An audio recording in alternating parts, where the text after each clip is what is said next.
Bourgoin-Mathieu, donc je suis agriculteur à l'Insec sur 330 hectares. Culture colza, blé, orge d'hiver, orge de printemps, tournesol, maïs et luzerne. On est en majorité en argilo-calcaire.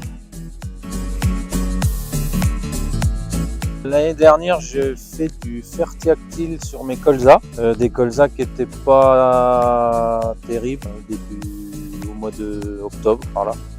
J'avais pas mis de compost. J'ai mis fertiactile à 3 litres et ça me les a sauvés.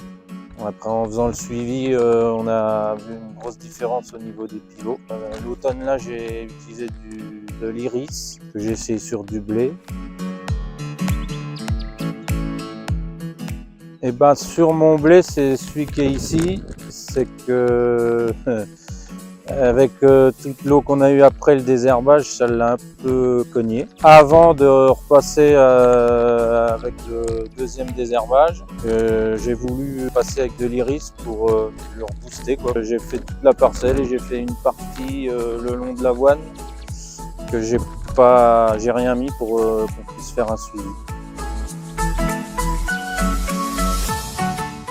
L'importance, oui, c'est-à-dire que quand l'année dernière j'ai fait appel à Nolan pour mon colza, donc on est parti sur du fertiactile et alors visuellement il n'y avait rien, c'est-à-dire que ça se voyait pas.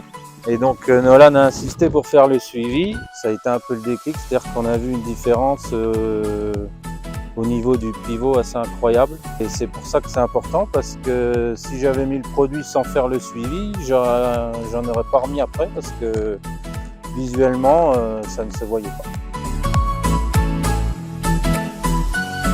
Quand j'en ai mis sur de l'orge de printemps, j'ai vu une différence aussi à la récolte. Entre deux parcelles, j'ai eu plus de 10 quintaux d'écart au niveau racinaire, et puis au comptage d'épis quand on a fait avant la moisson, c'était assez flagrant la différence entre le pas traité et traité.